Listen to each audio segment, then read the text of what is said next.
Majestic Pressure Points with your two favorite hosts. I'm Professor D, and this is my super special warrior, AJ. We're coming at you with Season 4, Episode 32 of Fiery Trip to New Zealand. It's getting extra spicy today, so buckle up and get ready. Find us on Instagram and Twitter at Points of Pressure.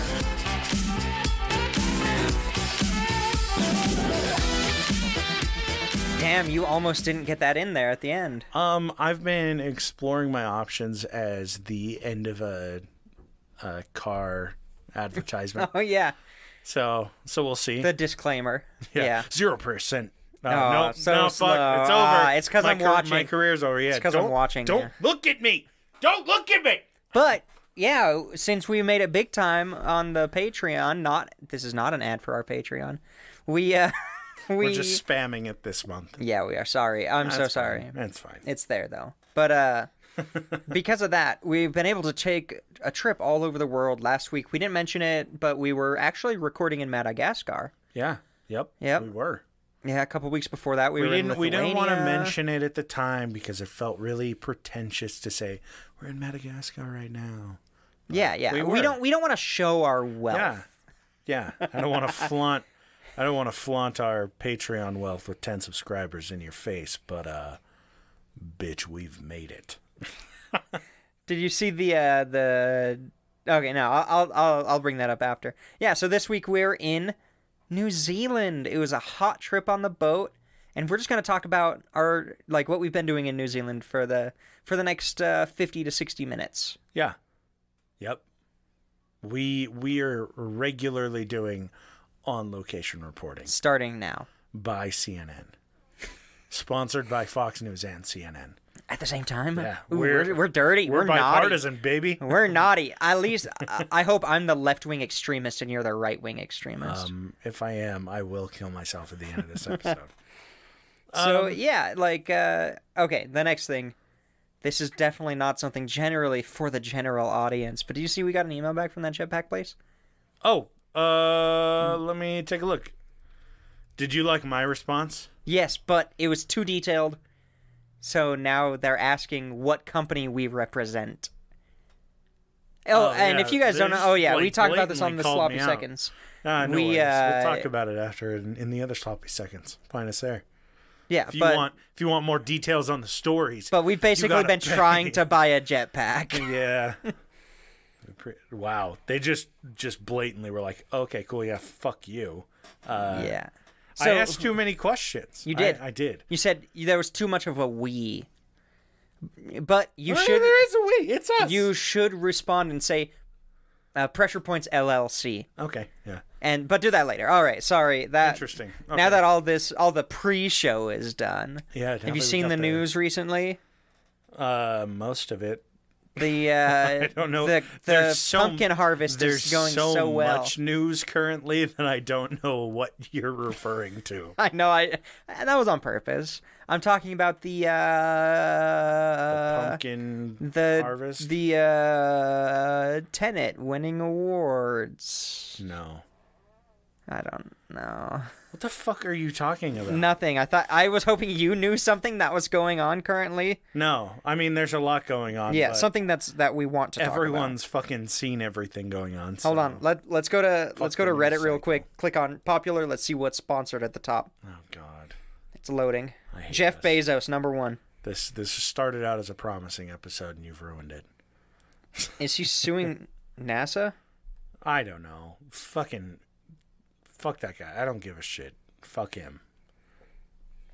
Yeah, seriously, though. All right. Well, I can just hop in because it's... Yeah. Let's get started on the main show. Sorry. That fucking dwindled. That bit died really before it started. Let's never do that again. So, fiery trip to New Zealand. Now, I'm going to spit out some facts that probably... aren't so much facts, mostly just me looking at one website and getting information from it, putting it in my notes. So, as most of you know, we are on site in New Zealand today. And instead of talking to locals, I ended up going to Wikipedia. Of course, and how looking every up all episode the information starts. I needed to. So, I don't know I mean, we talked about it before the show, kind of the controversy around the first people in New Zealand. But as I guess the best way to put it is controversial as it is, I'm just going to take this side.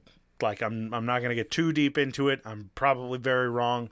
But as far as people kind of are concerned currently, it's the Maori had traveled from, where was it? East Polynesia, and went to New Zealand and kind of started settling there.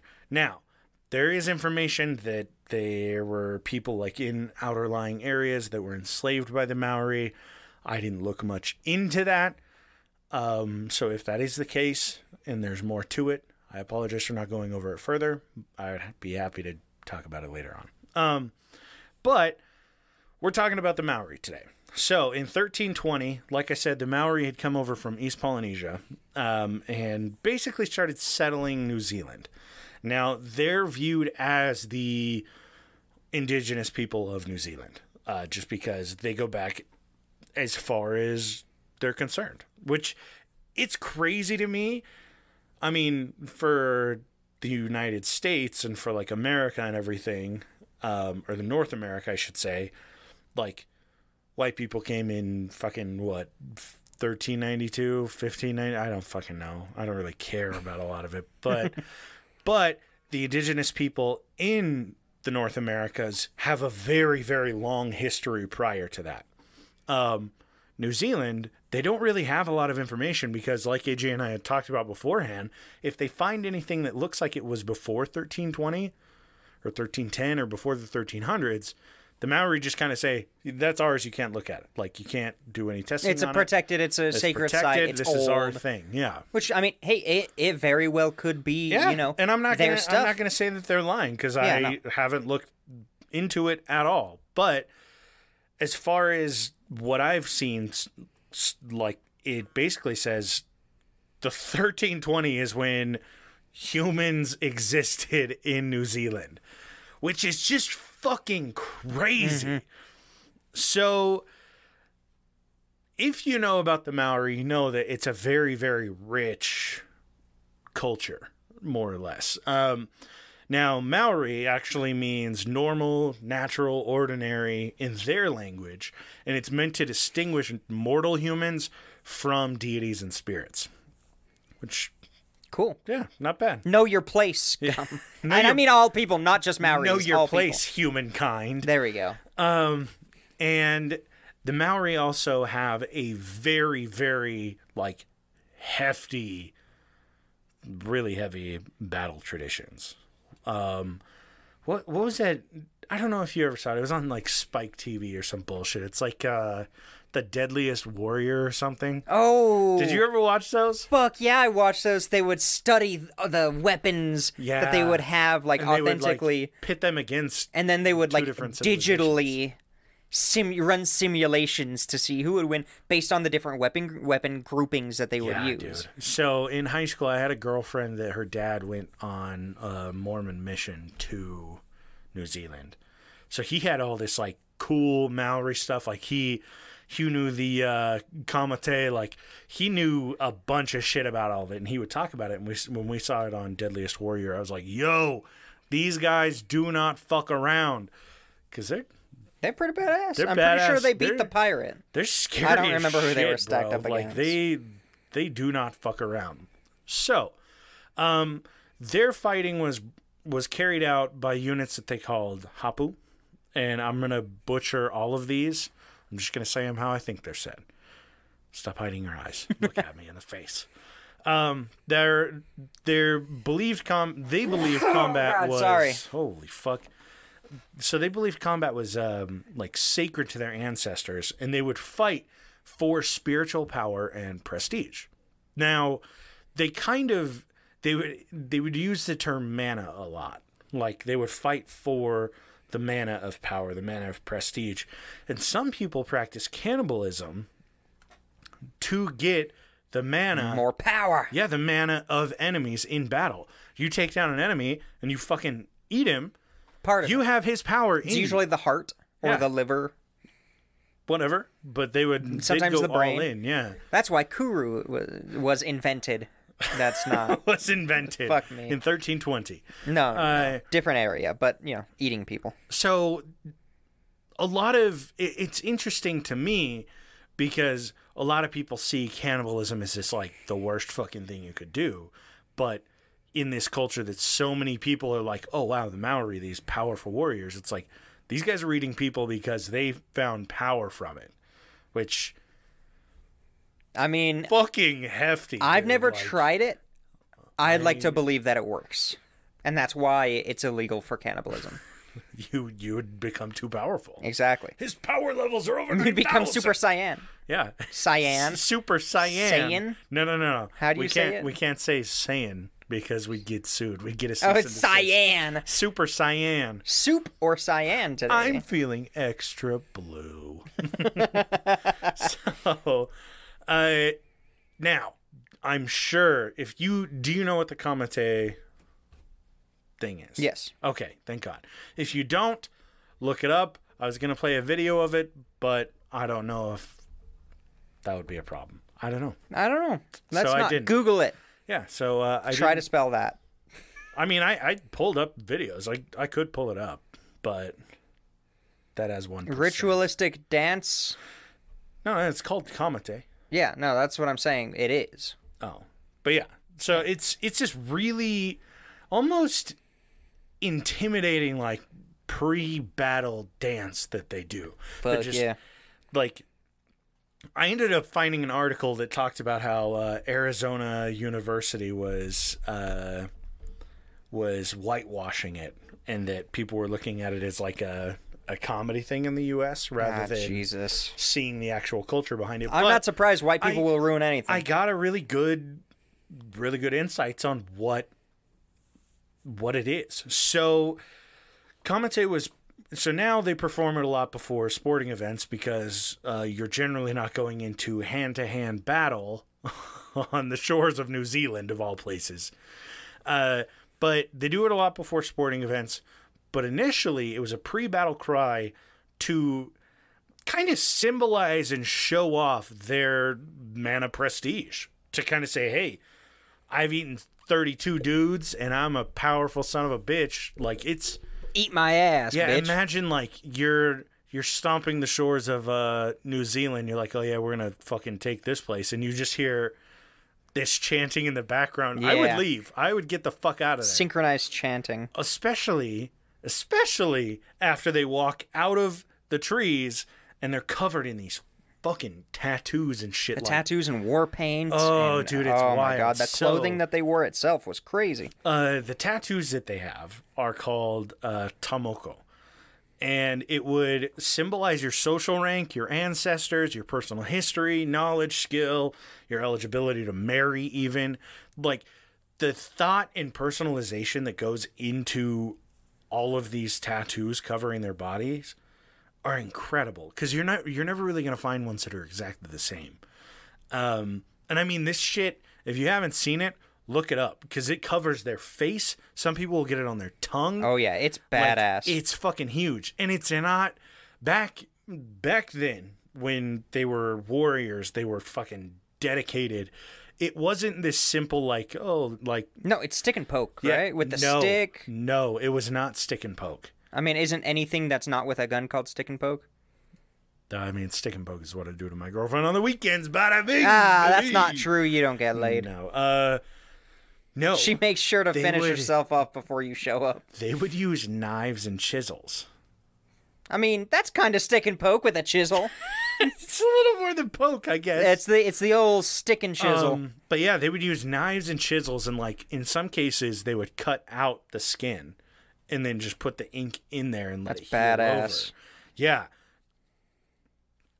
It's fucking crazy. Like, that's some serious Ultimate Warrior shit, man. It blows my mind. I get a paper cut and that's it for the day. I'm calling in sick for the next 3. But yeah, like I said, just super, super complex. So imagine just chiseling someone's like face and chest and arms and legs and back, everything. Yeah, with that's a fine. knife. That's just tunk, tunk, tunk, that's tunk. nothing. Crazy shit. Now, in 1809 in October, we're going to make a big jump, but I think late 1500s, a Dutch explorer had discovered... it's always the fucking Dutch. It's always the Dutch. A Dutch explorer had discovered New Zealand, and they didn't really start trade routes at that time, but trade routes were existing between Europe and New Zealand. So, in 1809, there was a ship called the Boyd, and they arrived in New Zealand, meant to pick up a cargo of timber. And a year before, one of the ships that stopped in New Zealand brought an outbreak of disease that ended up killing a ton of the Maori people. Ah, the old Christopher Columbus move. Yeah, really, though. And so a lot of the Maori had believed that this was kind of a curse placed upon them. So when the Boyd showed up, they were all really suspicious. However, the thing that kind of was like, yeah, maybe these guys are all right, is one of the chieftain's sons, I'm going to butcher this, but Tara, it's... Perfect. Teara. Tara was a man on that ship, and he was working with them, just kind of running trade routes, but they had come from Sydney. So he was like, yeah, just take me back home, whatever.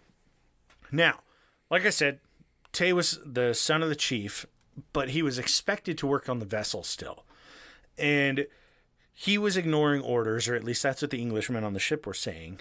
And it's kind of up for debate on whether he was ignoring orders or whether he believed himself above the work because he was the son of a chieftain, or that he was sick. One account was that Tara had thrown out like pewter spoons, and he got in a bunch of trouble and shit, and he was blamed by the ship's cook who accidentally tossed it out.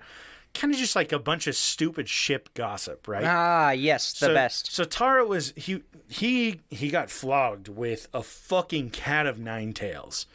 He's just getting fucking smacked and shit. They deny food from him for a while because of whatever he did, because he was ignoring orders or whatnot. And getting flogged with the cat of nine tails was kind of regular treatment for theft on ships. Now, on this ship, they did have a lot of criminals, a lot of people that were kind of indentured servants per se, that were kind of working off their time that was being served. There were also a lot of other Maori men that were on the ship that were kind of getting passage from Australia to New Zealand. So, like I said, it was common treatment for theft or disobedience among sailors, but for Englishmen specifically, it was one of those things that it was punishable by death for something as much as 10 pence.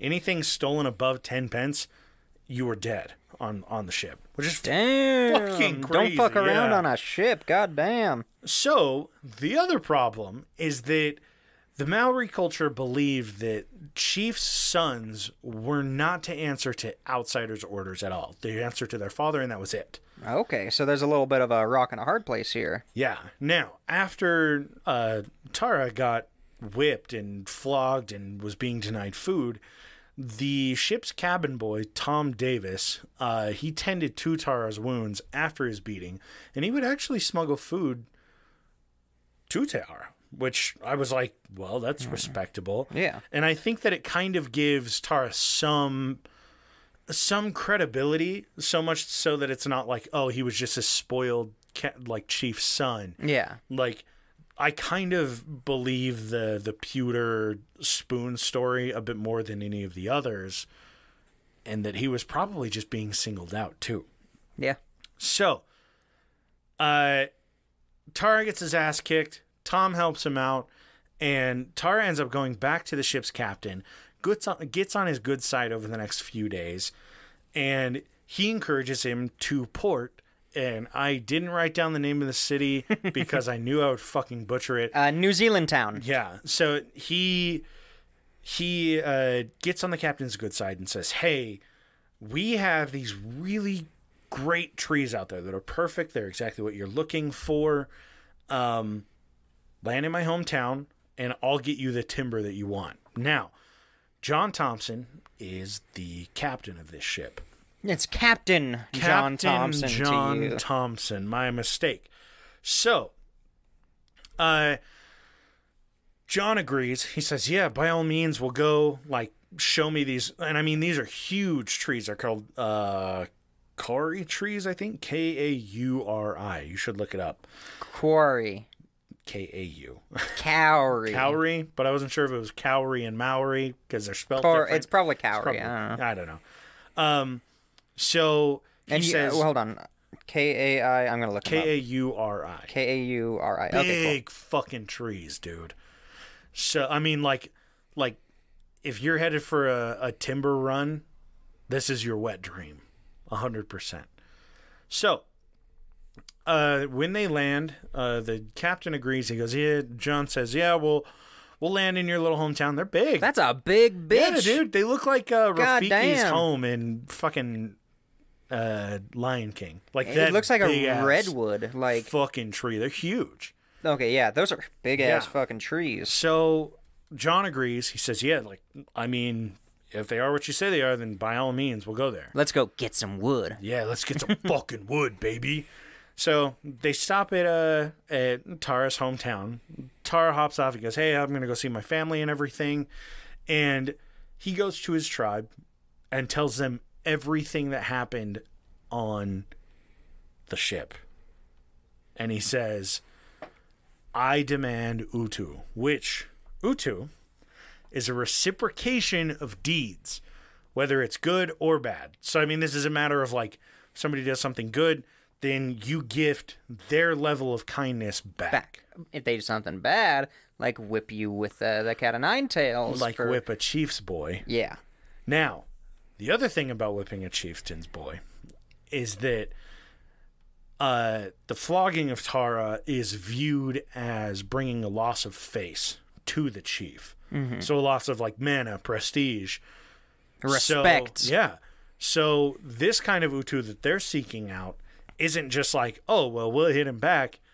This is violent utu. Like, oh, yeah. They go, "You've completely... it's blood for blood." Yeah, yeah. You've completely disrespected our entire tribe, so we have to do the same or worse kind of thing. So 3 days pass, and like the ship's kind of getting set in port, getting everything ready to receive these timber fucking whatever, all this wood. And the tribe of Maoris say, "Hey," they go up to John Thompson, Captain John Thompson. Thank you. I was going to correct you. And they say, "Hey, we have these kauri trees up the river. Follow us. We'll be in our canoes. If you want to follow or come like in our canoes with us, we'll take you up there. We'll check it out. If you want them, we'll cut them down, get them shipped out of here for you." John's like, "Okay, easy process. They know where they are. Whatever."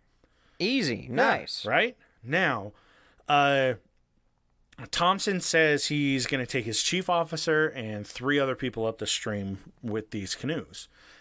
And Thompson didn't really know about how the Maori people felt towards Thompson's crew, just because over the 3 days, the Maori have been cordial. They're not, like, it's not like they're coming up and fucking, "Hey, spitting in their face. Welcome to New Zealand, John." Just fucking nutshot him. Like, they're shaking his hand, they're welcoming him in, like they're being cordial and whatever. So John thinks everything's cool, and he's like, "Sick. These guys are going to help me out. I'm going to get my lumber. I'm going to get the fuck out of here. 2 for 2. We're good." Mm-hmm. So as these canoes go just around the corner, just around the river's bend, the Maori stand up in their canoes. They take out what are called mears, patus, and axes that are covered in shark teeth. Now, if you know what a mere is, or a mere or whatever, It is basically like a club with a blade on the front, and it's completely made out of jade. Damn, that would be something to see. Patus are made out of wood that are the same shape, and they're just as sharp and effective. They're just not as heavy, so you can swing them a hell of a lot faster. So you got the light armor class and the heavy armor class. I've played plenty of video games. And then, like I said, shark tooth axes. Yeah, of course. So they stand up. They're not cutting down trees. Oh, no, they're not. The Maori just eviscerate these 5 guys. And because of what they had done, because they had taken their chieftain's power, his mana, they eat them. And they take their clothing, they get it all cleaned up, washed off, whatever. And later on that evening at the harbor, Maori people that had killed them, those 5 men on the river, put on the uniforms of the Englishmen because there were Maori people on board. So they walk up to the ship. They get greeted by some of the Englishmen. Oh, hey, how's it going? Yeah, man. Like, come on, do your thing, whatever. Wonder where our wood shipment is. Oh, well, it's 1809. Who gives a fuck? We're still getting paid, I guess. Yeah. So, they're just completely disguising themselves perfectly to get onto this ship. And just off of the ship, in little quiet canoes, are more Maori people. Of course. Just waiting next to the ship. So I'm going to interject just for a moment. Yeah, go, by all means. I'm interjecting to tell you to remind me that I have a fun fact of early Polynesian culture to share at the end of the episode. Because it's not related, but, it's related. It's a cultural thing. Okay, yeah. No problem. So, let's see. These guys in the canoes are basically just sitting waiting for the signal to attack. Now, the dudes that are all disguised sneak in. They get quietly into the officer's chambers, and they kill him almost silently.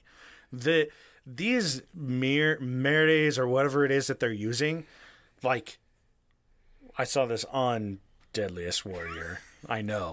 Is that one of your official sources? No. Yeah, I think it is. It's not. But you just watched that and then you read the Wikipedia. I just watched the episode and then I read like one Reddit comment on this and I put an entire episode together. But that's how I do my research. These things will like crush your skull with one blow. Yeah, these are badass. And I mean, these are fucking big ass dudes that are swinging them. Oh yeah. So they get in there, they swing once, dude's just done. So they kill the officer, and they kind of creep silently around the entire ship and kill off the crew one at a time, silently, completely stealth. They went Hitman 3 on this shit, man. Like, it's so badass to be able to use one of those weapons silently. Like, yeah, really though. Thunk. Yeah, bonk. Yeah, bonk. The biggest bonk ever. That's what we should have called this one. Fuck. So this is why we aren't successful. Right? So they find, like, any of the crew that they find, they slaughter them. They dismember them, just kill these dudes. And then all of the remaining passengers that are on the ship, coming from Sydney to a certain place in New Zealand or going elsewhere, from Sydney back to the UK, whatever, the Maori round all of them up and they say, up to the deck. And then they signal the canoes. And the canoes, all the men on the canoes hop on board. And they make all of the passengers kneel and they dismember and kill every person except for 5 people. You gotta have somebody go back and tell the tale. No. Aw. These 5 people managed to escape. I'm thinking while they were rounding everyone up, they climbed into like the rigging in the mast. Yeah, they must have knew some hidey holes. So they're just sitting up there watching all of these people get just massacred by these Maori people. And the next morning, another chief from a different Maori tribe is coming past, and his name is Te Pahi. And he cruises past in his big canoe, expecting to come and trade with this Maori tribe. But as he's coming up, he sees this English boat just still sitting there. Mm-hmm. And he's like, oh, well, whatever. But he starts hearing cries from the rigging. Help, help, please come help us. And there are Maori down at the bottom that are just like, whoa, what the fuck? Like, we were woken up with this shit. And Te Pahi says, like, hey, maybe let him down. I'll take care of him, whatever. Like, we should probably just leave these people alone. And he has trade agreements with Europe, so he doesn't want to say, yeah, like, fuck it, kill him. Who gives a shit? Word gets out. Te Pahi no longer has his trade agreements. Yeah, that's not good. So he compromises at least letting them down to the ground. So they get down from the mast. They walk down onto the ship, or from the ship to the beach. As soon as they get to the beach, they turn, and Maoris just start rushing these people. And they just bolt. They're like, these people are like, fuck this. They're running away. The Maori end up capturing all of them. And Tara walks up to Te Pahi and says, hey, none of this is your business. You need to leave now. And Fair enough. Te Pahi says, okay, like, whatever. This isn't, like, I agree. I'm just trying to, like, save face here, right? So a couple of the survivors get killed. And because Te Pahi and one of the warriors, Te Puhi, share such similar names, a couple of the survivors end up getting them really confused because they hear like, oh, Te Puhi, who was kind of one of the, more or less like a general kind of thing. Mm-hmm. So Europeans, and I'll get back to this, they later blame Te Pahi for the incident. One of these survivors is named Betsy Broughton. Now, I know it's such an English name. It really is. But the best is how it's spelled. Betsey. Betsy Broughton. She was a 2-year-old, and she was actually taken by a local chief alongside another baby and her mother.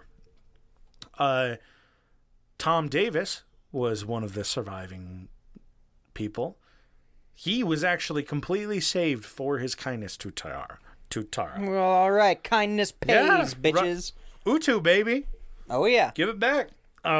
So the second mate, however, was put to work making fish hooks and barrel hoops.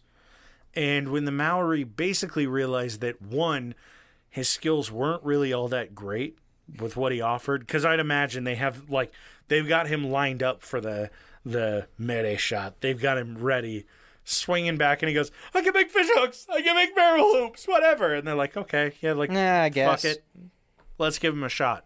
He butchers it. He's terrible at this shit. Of course. You think if I was in that position, I would tell them the stuff that I'm good at? Because it's nothing useful. I would say, what do they need a lot of? I'm really good at finding gold.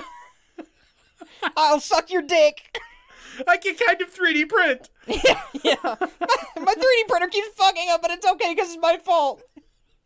I'm moderately okay at doing research. Yeah, I know how to read. Really though, fuck, we'd be done. Yeah, we'd be fucking dead. We're way too soft. They'd look at us and go, "Oh yeah, these guys are these done. guys. This is mercy. We're killing them from mercy. There's no saving these two chunky boys." So, so the second mate tries to save himself. He makes a couple fish hooks, a couple barrel, barrel hoops. And the Maori just go, yeah, this guy isn't worth it. So they just kill him off and they eat him. They're like, fuck it. I mean, maybe we'll get some mana from this guy, but it's sure not going to be a lot. We're going to be moderately okay at making fish hooks. Well, practice makes perfect. Not in his case. No. Practice did not make him perfect. Made him dead. So the Maori tow the Boyd, the ship, up to the harbor, all the way. They get it almost completely ashore. Like, I mean, this thing's in the sand. They've fucking towed this bitch. So they go aboard and they find a bunch of flour on there. They get a bunch of wine, some pork. And what do you think they do with it? Eat it. They toss it overboard. Their oh yeah, bellies they're are full. They're full of human. Long pig. So they throw all this shit overboard because they've been living sustainably. Like, they ended up figuring out, as stupid as it sounds, like a century or two prior, I think like mid 1700s, someone introduced potatoes to New Zealand. Oh fuck yeah! And Maori tribes, and they basically go into civil war because of how quickly tribes were able to grow now that they had a sustainable food. Yeah. So they don't need this food. They don't fucking. Yeah. I mean, they've got bodies for days now. So they toss all this other shit over the deck, and it takes them a few days to clear out the entire ship because this thing's pretty big. And they pillage all of its cargo, including muskets and gunpowder. Ooh. Now, these bad boys are prized possessions because, like I said, they are currently going through what was called the Musket Wars, which it was kind of just a battle for Maori to get guns and fight amongst themselves. It was a huge civil war amongst all these different Maori tribes, basically saying, hey, like, we're the OG, you're on our land, and everyone's fighting against everyone. So they find muskets and gunpowder, and they go, well, all right, somebody's got the upper hand. They're happier than the Taliban right now. Yeah, right. Who also found a bunch of muskets. So one of the chiefs that they're working alongside, one of the other tribe's chiefs, Chief Pio Pio. I know. That's good. I like it. Thank you. You're doing really well. You're doing better than I thought. He has a couple of his own men with him and some from the local tribe that are there kind of ransacking this ship. And Pio Pio has a couple of these gunpowder kegs smashed because they're like, hey, what the fuck is in these? Smash these gunpowder kegs, and they're trying to make these muskets function. They're trying to figure it out. Yeah. Like, they've seen other people use them. They're probably all yeah, right. they got to tinker a little bit. They have a mostly okay idea. So they kind of have a good gauge on it, and Chief Pio Pio decides, what the hell, let's give this a shot. Let's light it up, let's fire it. The only problem is, Chief Pio Pio is standing in the pile of crushed gunpowder kegs. Oh, that's not good. He activates the flint for the musket. The musket lights. Everything's great. Until the actual flint that he used to activate the musket also activates the gunpowder at his feet. So there is a massive explosion on this ship. It kills 9 of the Maori on board, including Tara's father. Oh, shit. Yeah. Now, the other problem is that the Boyd also had a lot of whale oil on board. Ooh. So, damn. Not like only, a moth to the flame. Yeah, so you get your initial explosion with all the gunpowder, kills 9 people, which ignites your whale oil. And I don't know if you know much about oil when it's above water, AJ. I actually know a lot about whale oil disasters. So I've got a good picture of what's going on. The whale oil starts burning the ship. Great thing about oil fires is when you try to put them out with water, it combusts once again. It splashes and spreads it out. And it floats on the surface of the water. So now the ocean's on fire. So you ever raid some English bitches so bad the ocean catches on fire? Hell yeah. Talk about cursed. Fuck. Yeah. So they blow up the ship, they light the oil, they blow up the ship, they light the ocean on fire. It burns the ship down to the hull. Like, right down to the water line. The shit is done. And after it finishes burning, probably days go by, the Maori just say, this is sanctioned land. We're not nobody go near the hole. That's a sacred area. We don't touch that because that shit is very likely cursed. Yeah. So it's sacred and prohibited. No fucking thank you. Now, it takes a few weeks. Okay, all right. But word gets back to the Europeans that... There's a ship missing. Yeah. Well, one, there's a ship missing, and word gets back that, like, 5 people are being held captive in New Zealand. So they start working with a chief in the area to kind of figure things out, to work out safe passage, more or less. Yeah, figure out, can we get in there? Can we get our boys? And they get somebody to go down there to kind of mitigate getting these people back. And he actually goes down and he takes 2 of the chiefs that are holding these people, the one that took the 2-year-old girl and the current tribe. And he takes these chiefs and basically has them tied up, takes them onto a ship, and he says, "You're going to give me these people back, or I'm going to enslave you and take you back to my country, and you're going to work for the rest of your life until I deem it okay for you to die." Okay, so it's the same, what was it called? The Utu, more or less.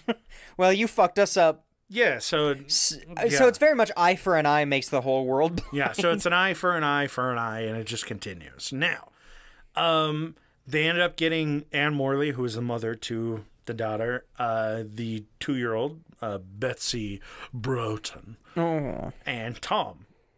So, the only problem is, when they first got there, and the reason why this man was so angry, is that when they landed, they got out of their ship, and what was there next to the burned ship but a pile of human bones that had evidence of cannibalism? Teeth marks, they made toothpicks out of the ribs. Yeah. So he was pissed. He's like, "You disrespect these men this way." It's like, he sees this as this barbaric thing, and he ends up going back with the hostages to the UK, and he tells them, yeah, like, they're eating their prisoners over there. They're barbaric fucking people. Like, no thanks. That definitely sets a precedence. So it completely blocks off, like, the UK and Europe almost as a whole condemn New Zealand. And they say nobody's going there due to barbaric cannibalism. And they end trade routes there for 3 years. Now, a couple months after all of the shit that went down with the Boyd, information had gotten back about Te Puhi, but under the guise of Te Pahi. Ah, yes, the name switch. Yeah, a couple, like 5 ships of whalers go out there, right? And they're under the impression we're going after Te Pahi because that's the name that we were told. They get out there, they have this huge battle with Te Pahi's group, with his tribe. It doesn't really end in like a win on either side. It's kind of just like, oh, well, we've both lost a lot of people. Another eye for an eye. Fuck it, whatever. Problem is, Te Pahi does not see this as just an eye for an eye because somebody else has to get his utu. And that somebody else is Tara. Because this wouldn't have happened to Te Pahi's people if Tara hadn't have fucking started all this shit. Jesus Christ. If he had just given up the hostages, it would have been fine. All of this musket war, civil war shit is going on. It feels like a fucking Marvel universe like complexity with just like these characters just aren't getting it. Where's the time travel? Yeah, why are they not getting this? So, Pahi's father was killed in the discourse between he and the whalers, and so yeah, he plans this revenge attack, and Pahi goes after Tara's tribe, and he actually dies due to like a fucking spear wound. Damn. In this battle, yeah, and it's just like. It really is. An eye for an eye makes the whole world blind. Nobody really... I mean, I'm sure that they learned their lesson in the long run. It only took a couple 100 years. Oh, yeah. But, yeah. don't try to light muskets when there's gunpowder on the floor. If you're gonna take anything away from this episode, that's the moral. Yeah, you'd won has the nothing battle. to do with eye for an eye with that You whole had thing. won the battle, but you did not win the war. Not at all. Oh goodness! So yeah. Fantastic. So what's I this love fact it. about? Okay, fact of the day. Yeah. So that you learn something besides don't light a musket around gunpowder. Okay, I've been sitting on this fact for a while, and I'm excited to share it with you. As we all know, Pacific Islanders, Polynesian people are extremely, culturally, back in the past, they were extremely amazing navigators through the ocean. That's why the culture spread to so many of these tiny islands. They were able to know and sail, island to island on these, we wouldn't even call them ships, like just boats. Essentially canoes, right? Yeah, essentially canoes. And they were amazing at it. And so they would be able to say, oh yeah, that island right there, that literally the needle, the needle in a million haystacks. Yeah, we know exactly how to get there. And they would do a lot, from the stars. They were amazing at tracking and using stars for navigation. But they had another skill too to aid in sensing the currents of the ocean. Okay. And navigation. And the way this would happen is they would kind of the navigator would get down into the, obviously this wasn't a skill that everybody had. This is a pretty rare skill, but a very useful skill. So they would get into kind of the bottom in the middle of the canoe while everybody else is, kind of around them, and they would take out their balls and put it directly on the floor of the canoe, and they would be able to feel the ocean currents at such a sensitive level that they could determine if the current they were taking was taking them the proper direction in the middle of the night. So imagine that being your job, because somebody on every single trip had to lay on the bottom of the canoe with their balls out. I say slap squat. I think it was a slap squat. A really deep squat. Every current on their nuts. Yeah, it was a very polished piece of wood right there. But, yeah, and it basically allowed them, they could tell that they were moving in the middle of the night with no landmarks. What the fuck? That's crazy. Which itself is a pretty good feat, to be able to tell, oh yeah, we are moving this direction, even though, you have no landmarks, and it's night. See, it's not like there's anything to compare against. It's tough for me to imagine because of all of the years of intentional testicular torsion that I've had. Yeah.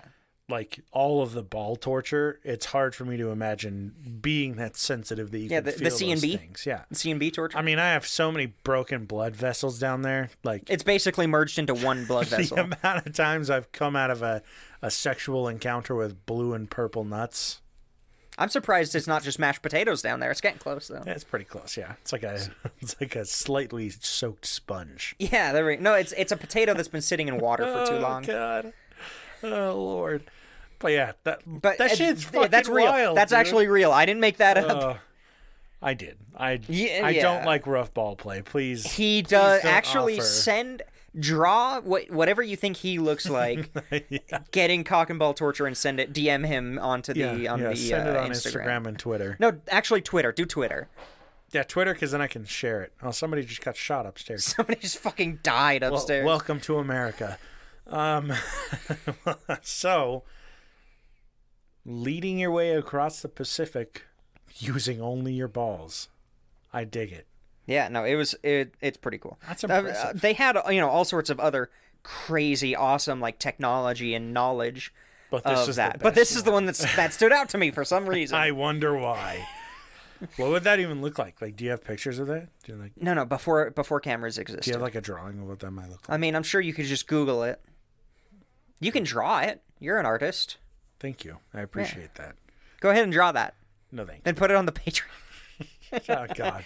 Patreon, if you join this month's special, we're going to start posting cock and ball torture porn. Oh, God. Hand-drawn by me and D. Yeah, now that OnlyFans has finished their marketing scheme and they're bringing porn back, maybe we'll shift to that platform. Yeah. It's just going to be drawn. Yeah. It'll just all be drawn pornography. Me in furry style. Fuzzy ball. Will you draw me as a slender deer boy? Oh, God. No. And you can be a sexy walrus. I don't think I could get all that man into one slender deer. Just put it all in my massive balls. Yeah, right. Swollen.